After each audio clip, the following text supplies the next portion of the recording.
Mendekati pukul 11 malam, Bayu yang menemani adiknya menghadiri pesta pernikahan mengajaknya untuk pulang.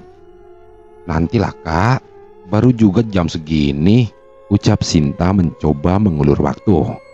Namun Bayu tetap mengajaknya pulang, mengingat perjalanan yang memakan waktu hampir 1 jam tentu saja mendekati tengah malam baru sampai rumah. Sebenarnya Sinta akan berangkat bersama seorang kawannya tadi. Akan tetapi, Bayu yang merasa khawatir dengan terpaksa menemani sang adik. Yang dikhawatirkan oleh Bayu adalah jika adiknya yang sudah berkuliah tersebut digondol sama lelaki hidung belang, tentu akan panjang urusannya. Bayu sendiri sampai saat ini belum memikirkan untuk berumah tangga. Selain masih pengangguran, dia juga masih trauma dengan beberapa kisah pacaran yang dilaluinya yang berujung sakit hati di saat sedang sayang-sayangnya. Entah mengapa, semua kekasihnya itu selalu meminta putus dan berujung pada perkawinan mereka.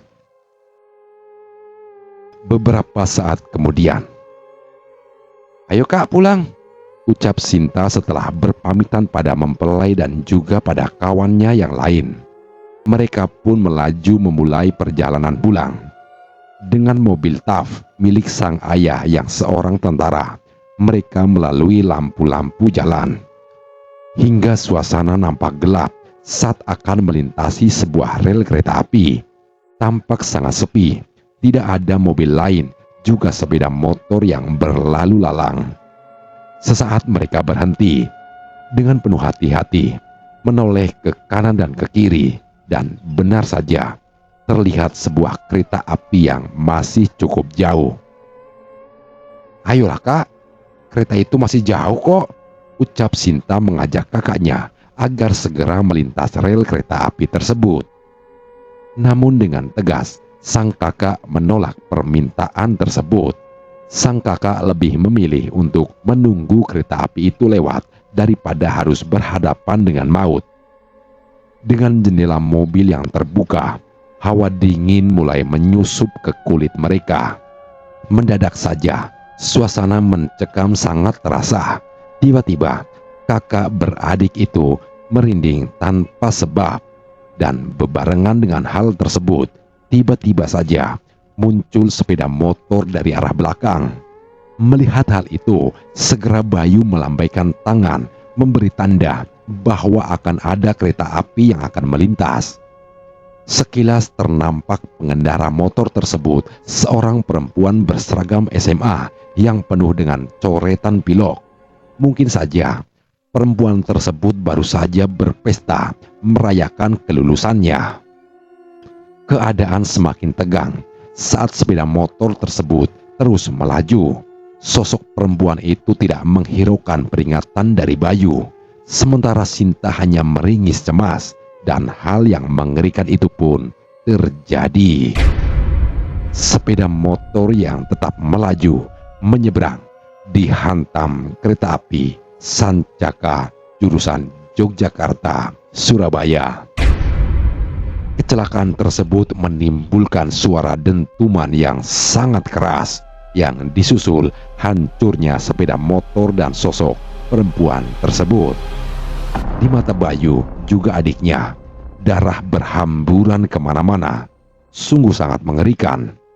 Bayu bersama Sinta segera turun dari mobil. Namun, keanehan membuat mereka bergidik ketakutan. Karena tidak ada apapun di hadapan mereka.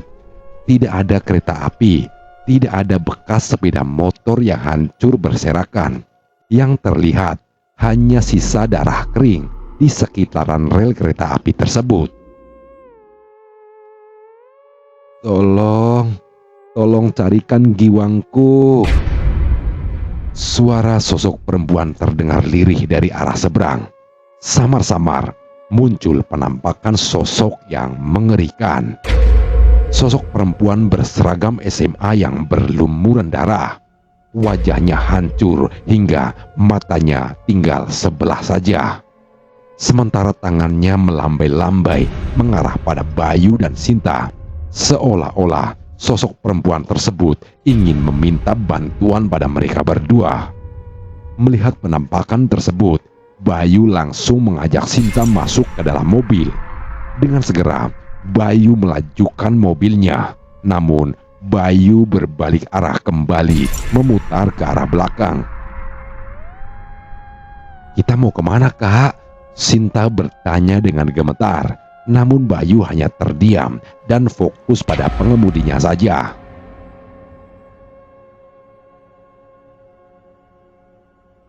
Seminggu sebelumnya kejadian tersebut, pagi-pagi sekali, Anis Sulistiorini sudah bangun dari tempat tidurnya. Dia duduk di teras rumah setelah menyiram bunga-bunga di halaman rumahnya. Dipandanginya beraneka warna bunga yang menyejukkan hatinya. Gadis cantik jelita tersebut tersenyum saat melihat kupu-kupu saat asik memilih tempat hinggap. "Rin, tolong bantu ibu sebentar," terdengar suara bundanya memanggil. Dengan segera, Rini bangkit dan menuju ke dapur. Dibantunya sang ibu yang sedang mempersiapkan sarapan untuk ayah yang sedang kurang enak badan. Sejak kemarin, Pak Yasin demam dan panas tinggi. Dokter menyuruh sang ayah agar makan bubur untuk beberapa hari ke depan.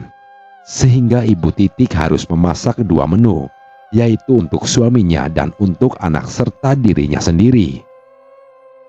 Selain memasak, Ibu Titik juga harus mencuci baju yang kemudian melanjutkan aktivitas dengan menunggui toko merancang bersama sang suaminya. Namun karena suaminya sedang sakit, maka dia sendiri yang akan ke sana. Itulah keluarga kecil Pak Yasin dan Ibu Titik. Ada kesibukan tersendiri untuk meraih kebahagiaan mereka. Apalagi sekarang sudah dikaruniai dua anak yang sama-sama cerdas. Anis Sulistiorini merupakan anak pertama yang selalu mendapatkan ranking 1. Anak yang dikenal pendiam tersebut hari ini akan mengambil hasil ujian SMA. Dan karena kepintarannya, Rini selalu mendapat pujian dari tetangga maupun kerabatnya. Begitupun dengan Anggita, adiknya. Bocah yang duduk di kelas 2 SMP tersebut tidak pernah kalah pintar dengan kakaknya. Selain selalu mendapat peringkat pertama, Anggi juga selalu meraih penghargaan. Hal tersebut tentu saja membuat bangga kedua orang tuanya. Den, nanti kalau sudah selesai belanja, sekalian jemput Rini ya," ucap Ibu Titik pada Denny yang meminta kunci mobil. Denny merupakan orang kepercayaan Pak Yasin. Selain itu juga, Denny membantu di toko dan juga selalu disuruh mengambil barang dagangan. Hari ini dia disuruh datang lebih pagi karena harus mengambil beberapa stok toko yang habis. Denny juga disuruh mengantar sekaligus menjemput Rini. Biasanya sang ayah yang melakukan antar jemput itu. Namun karena sedang sakit, maka sekalian saja Denny yang menggantikannya. "Muka kamu kenapa, Nak?" tanya ayahnya dengan suara agak lemah. "Kenapa sih, Pak? Tidak ada apa-apa kok." Ibu Titik menimpali pertanyaan sang suami. Tampak ada raut khawatir di wajah Pak Yasin. Lelaki tersebut mempunyai firasat buruk tentang anak pertamanya itu. Bagi Pak Yasin, raut wajah Rini tampak pucat pasi, sehingga raut wajah tidak biasa tersebut membuatnya cemas. Berbeda dengan Ibu Titik yang melihat Rini biasa saja. Tidak ada hal aneh yang terlihat di raut wajah Rini. Beberapa saat kemudian, melajulah mobil L300 berwarna putih. Di sepanjang perjalanan, Rini dan Denny terlibat perbincangan ringan. Bahkan mereka sempat berdebat tentang persaingan toko yang semakin panas, di mana banyak toko baru yang banting harga demi menarik para pembeli. Hal tersebut tentu membuat toko sang ibu semakin sepi saja. Rini berpendapat lebih baik ibunya memberi sedikit potongan harga daripada harus menurunkan harga. Karena menurutnya, pembeli akan tetap setia jika hal itu dilakukan.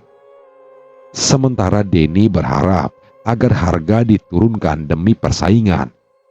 Mereka berdua saling melempar canda di tengah beda pendapat tersebut.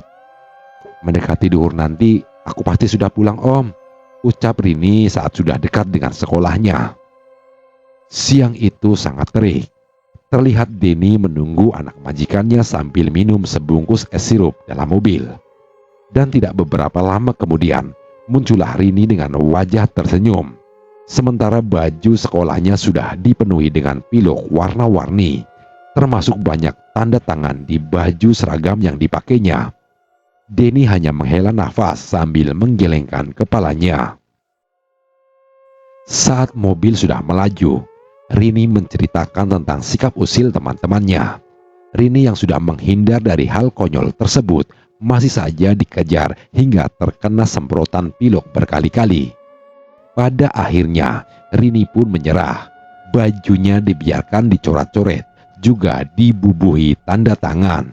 Yang ternyata bagi Rini ada kebahagiaan tersendiri saat melihat hal tersebut. Dia seolah puas dengan kenangan yang baru saja terlewati. Mobil terus melaju.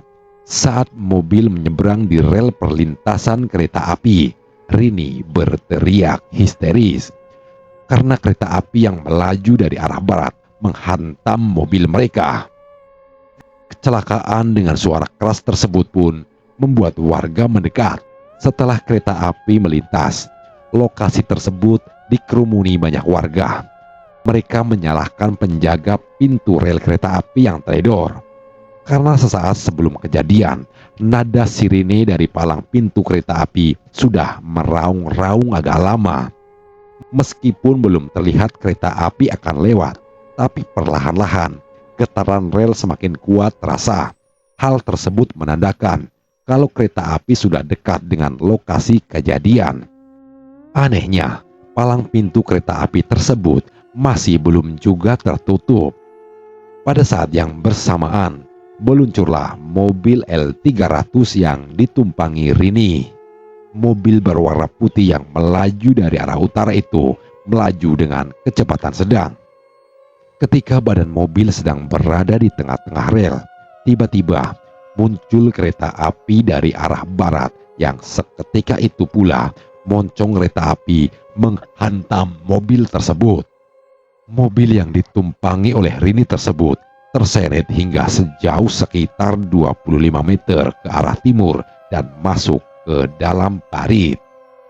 Akibat tabrakan tersebut, kursi yang ada di dalam mobil pun berhambur keluar. Begitu juga dengan barang-barang bawaan yang ada di dalam mobil, yang diantaranya adalah kertas hasil ujian milik Rini. Sang sopir Denny meninggal di tempat dengan kondisi sangat mengenaskan. Sementara Rini yang masih bernafas terlihat merintih kesakitan. Warga langsung melarikan Rini ke rumah sakit. Namun nyawa gadis belia tersebut tidak tertolong lagi. Rini meninggal dunia saat dalam perjalanan ke rumah sakit. Kepergian gadis pintar tersebut sangat mengenaskan. Kereta besi mengandaskan niatnya untuk menunjukkan hasil nilai ujian pada kedua orang tuanya. Di waktu bersamaan, Ibu Titik melihat anaknya yang pulang ke rumah sendirian. Ibu Titik yang baru pulang dari toko merasa heran karena tidak nampak Denny bersamanya. Terlihat bajunya yang penuh dengan coretan pilok, menandakan kalau hasil ujiannya yang bagus sudah diraih oleh Rini. "Ibu, apa ibu melihat giwangku yang sebelah?" tanya Rini yang mendadak tanpa mengucapkan salam. Tentu hal yang tidak biasanya telah dilakukan anak tersebut. Saat Ibu Titik masih merasa terheran, tiba-tiba Rini nyelonong masuk ke dalam rumah. Gadis belia tersebut mencari keberadaan antingnya yang sebelah. Di tengah rasa herannya itu, Ibu Titik pun ikut membantu mencari keberadaan anting milik Rini tersebut. Pikirannya masih diliputi keganjilan dengan sikap Rini. Bahkan anak tersebut tidak menceritakan tentang Denny yang menjemputnya. Juga tentang hasil ujian yang biasanya pertama kali Rini pasti dilaporkan kepadanya. Mencari apa, Bu? Tanya Pak Yasin melihat istrinya celingukan. Belum sempat Ibu Titik menjawab pertanyaan suaminya, terdengar seseorang mengucapkan salam. Segera Ibu Titik menjawab salam tersebut, lalu kembali ke depan. Maaf, Rini Bu, ucap lelaki parubaya dengan tergagap. Sambil mengatur nafas, lelaki parubaya yang merupakan pelanggan toko Ibu Titik tersebut terlihat sangat tegang. Dia masih mengatur nafasnya yang tersengal-sengal. Sementara itu Ibu Titik merasa terheran. Ibu Titik bingung dengan sikap lelaki tersebut. Karena Rini tentu masih di dalam rumah mencari antingnya yang sebelah. Rini ada di rumah kok, Pak. Memangnya kenapa? Tanya Ibu Titik pada lelaki parubaya tersebut. Begitu mendengar tentang penjelasan kecelakaan maut yang menewaskan Rini dan Denny, seketika jantung Ibu Titik seperti berhenti berdetak. Ibu Titik segera menuju kamar anaknya dengan penuh rasa tidak percaya. Dia terus berlari setiap sudut rumah sambil memanggil nama putrinya. Rini, kamu di mana, Nak? Panggil Ibu Titik. Pak Yasin yang melihat tingkah aneh istrinya keluar dari kamar. Dengan tubuh yang masih lemah, Pak Yasin berjalan menemui lelaki tersebut. Dan tubuhnya yang lemah menjadi semakin tidak berdaya saat mendengar penjelasan tentang Rini. Air matanya seketika itu langsung meleleh. Sejenak kemudian, Pak Yasin mencoba menguatkan hatinya. Biar bagaimanapun juga, semua adalah takdir. Pak Yasin segera menghampiri istrinya, lalu mendekapnya dengan erat. Mereka harus tabah menerima cobaan tersebut. Mereka harus pasrah pada Sang Pencipta, karena itu adalah takdir yang sudah digariskan dan harus dijalani dengan hati yang ikhlas. Mari kita berdoa akan anak kita, Bu. Hentikanlah tangismu, bisik lirih Pak Yasin mencoba menenangkan sang istri. Kejadian yang menimpa Rini dan Denny membuat suasana cukup mencekam, terutama di sekitar rel perlintasan kereta api, di mana Rini dan Denny menjemput maut di sana. Waktu berjalan sangat cepat. Beberapa warga melihat penampakan seseorang perempuan dengan seragam SMA yang penuh dengan coretan pilok, termasuk Bayu dan Sinta yang dihantui malam ini. Bayu terus melajukan mobilnya tanpa memperdulikan ketakutan adiknya. Bisa carikan antingku, Bang? Suara seorang perempuan di jok belakang membuat Bayu dan Sinta semakin ketakutan. Ditambah lagi suara ketawa perempuan yang sangat mengerikan. Saat tiba di jejeran lampu kota, sosok perempuan tersebut telah lenyap dari dalam mobil. Bayu menghentikan mobilnya dan mengatur nafasnya. Dia hanya bisa saling pandang dengan Sinta tanpa ada perkataan apapun. Sungguh malam yang sangat menyeramkan bagi Bayu dan Sinta, karena mereka tidak pernah mengalami kejadian mistis seperti ini sebelumnya. 2 malam berikutnya, teror sosok perempuan tersebut mengganggu di kehidupan Bayu. Berbeda dengan Sinta yang merasa aman. Selain datang lewat mimpi, sosok perempuan SMA tersebut juga mengikuti setiap malam Bayu. Sehingga hal tersebut membuat dirinya tidak tenang. Bayu yang merasa penasaran, pada akhirnya memutuskan untuk menyelidiki tentang sosok perempuan itu. Bayu harus mampu menemukan Giwang dan segera mengembalikannya. Karena Giwang tersebutlah yang selalu ditanyakan setiap kali sosok perempuan itu hadir. Waktu berjalan sangat cepat. Sore ini Bayu menemui penjaga palang pintu rel kereta api. Bayu mencoba menanyakan tentang kecelakaan yang melibatkan sosok perempuan anak SMA. Namun lelaki tersebut tidak menjawab kalau dia tidak tahu menahu soal kecelakaan yang dimaksud. Karena rupanya dia menggantikan penjaga lama yang meninggal karena kecelakaan 4 hari yang lalu. Karena belum mendapat jawaban yang Bayu inginkan, Bayu pun berniat untuk menemui warga terdekat. Namun niatnya tersebut Bayu urungkan saat melihat petugas rel kereta api sedang bekerja. Orang tersebut mengecek setiap rel. Di saat memasang kembali sekrup rel yang kendur, dengan segera Bayu mendekat. Bayu memperkenalkan diri, kemudian Bayu mencoba menggali informasi tentang kecelakaan terbaru yang melibatkan seorang perempuan anak SMA. Lelaki yang mengaku bernama Denny tersebut menceritakan secara detail kronologis kecelakaan beberapa hari yang lalu.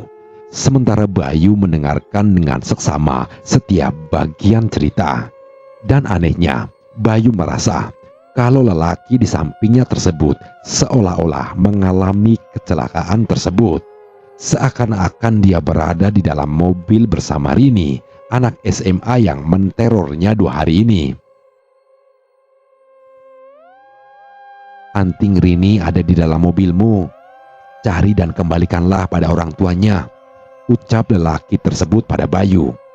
Bayu merasa heran dengan ucapan lelaki tersebut. Mana mungkin ada anting yang berada di dalam mobilnya?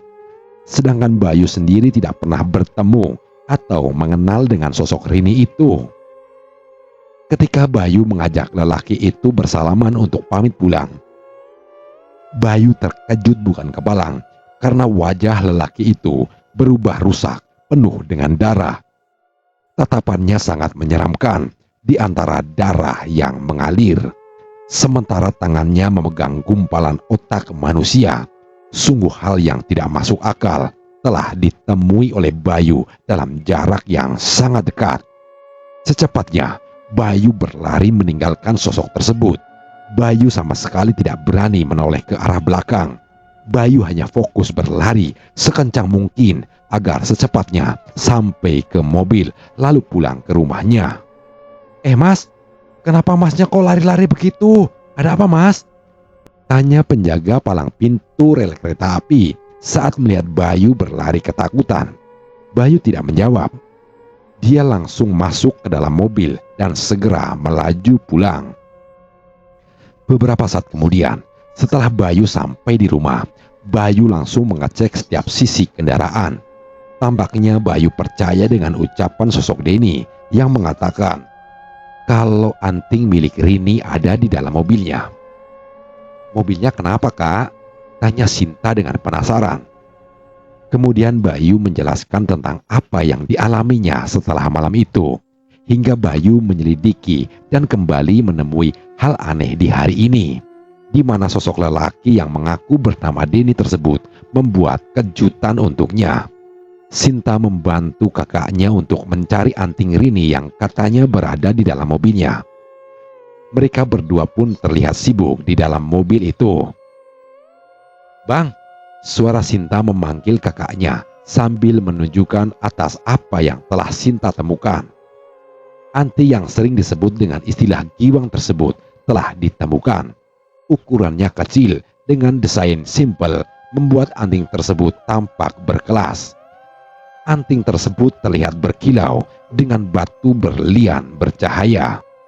Beberapa saat kemudian, dengan ditemani Sinta, Bayu langsung melaju mencari alamat Pak Yasin, yang menurut mereka memang giwang tersebut tertinggal sebelah saat hari berduka tersebut.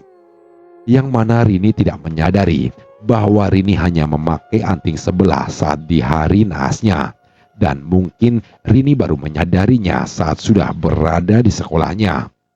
Menurut Ibu Titi, giwang atau anting itu merupakan pemberian dari almarhum nenek Rini. Anting yang diberikan semenjak berusia 7 tahun tersebut sangat disukainya dan sama sekali Rini tidak pernah meminta perhiasan lain. Bagi Rini, anting tersebut sudahlah sangat cukup. Setelah malam itu, berakhirlah sudah teror Rini pada Bayu. Dan sampai sekarang, apa yang dialami oleh Bayu masih menjadi tanda tanya besar. Bayu yang terus menggali tentang keberadaan giwang yang ada di dalam mobilnya tidak dapat menemukan jawaban apapun. Ataukah memang sosok Rini telah memilih Bayu sebagai penemu giwang tersebut? Bayu membiarkan misteri tersebut berlalu dan hingga sampai sekarang hubungannya dengan keluarga Pak Yasin masih berlanjut dengan baik. Demikian kisah kali ini. Sekian dan terima kasih.